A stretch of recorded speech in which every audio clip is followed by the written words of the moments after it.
I've been reading and watching a lot of discourse about Christopher Nolan's upcoming Odyssey film. Quite a lot of it has been very negative, and I understand that, because I have concerns as well. But honestly, I think most people have been focusing on completely the wrong things. The most common complaints I've seen are about casting, costuming, lighting, and set design. Those things all matter when it comes to making a good film, sure, but they're also all fairly superficial details on their own. I'll quickly run through these complaints and where I think they hold weight before I get to what I personally think is most important. So to start with respect to casting, I don't particularly care, since you can make actors look bigger or smaller relative to each other without much trouble, think Lord of the Rings, and ancient Greece didn't have much of a concept of race. Social strata were far more important, so the idea that all the actors need to be Greek is a bit silly. I'm more interested in seeing the social hierarchy reinforced through the characters' quality of clothing, what kind of dyes and materials they have access to, the size and architectural complexity of their houses and things like that. But given the Odyssey is set against the backdrop of the Late Bronze Age collapse, I'd also like to see evidence of that hierarchy starting to break down. Which brings us neatly to costuming. The costumes are all anachronistic, yeah, so are the boats. Horsehair plumes and Viking longships have no business being here. I don't particularly like that either, but I see it as a nitpick more than anything. Then there's the lighting and set design.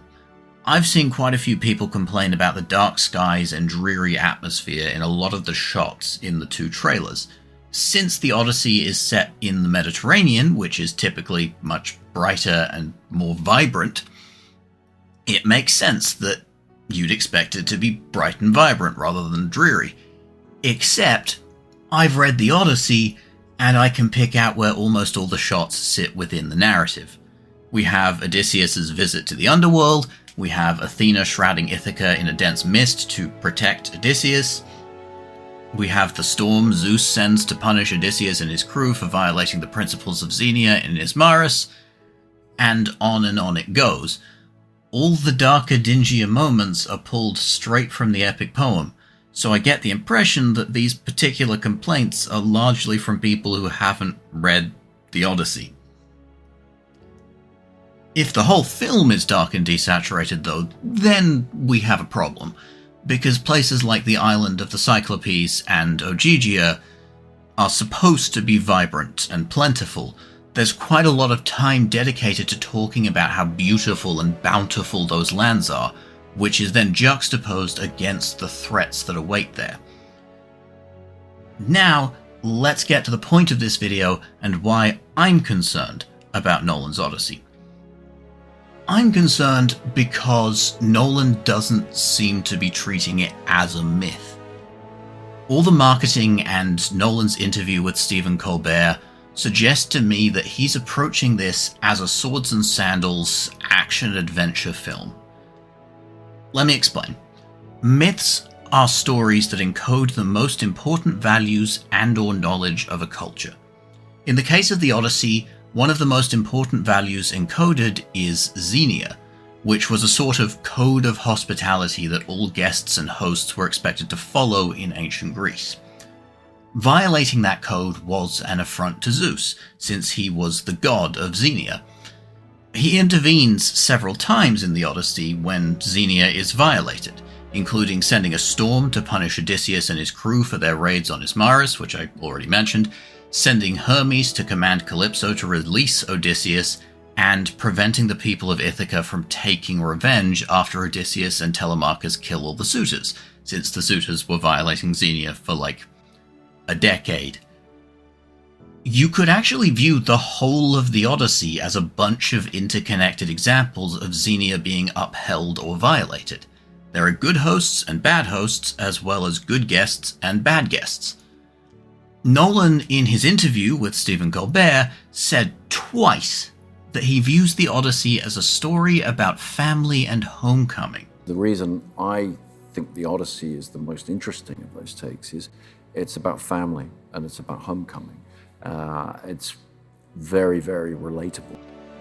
Sure, I guess, on a superficial level, but really it's more about the collapse of Greek society in the wake of an expensive and protracted war and the civilities that need to be preserved to prevent such a catastrophe from ever happening again. And honestly, that's pretty bloody relevant in the current global political environment. But no, according to Nolan, it's a story about family and homecoming. Blech. We will have to wait and see whether Nolan actually keeps the Odyssey as a myth, because maybe he was just trying to appeal to the lowest common denominator in the Colbert interview.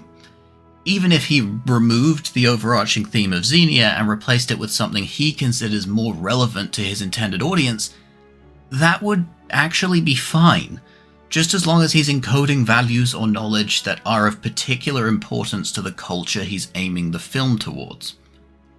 There are also other specific parts of the Odyssey I'd like to see done right. For instance, Calypso should be a villain, since she's pretty explicitly a rapist in the epic poem. We do not accept Calypso apologia here. And, in my opinion, Circe should not be presented as a villain. In all the stories she appears in, she operates within the systems and structures of the world around her, but carves out a space where she's safe from the injustices of those systems and can live how she chooses. I'd very much like to see that represented in Nolan's film. So, yeah. Adapt the myth as a myth, please.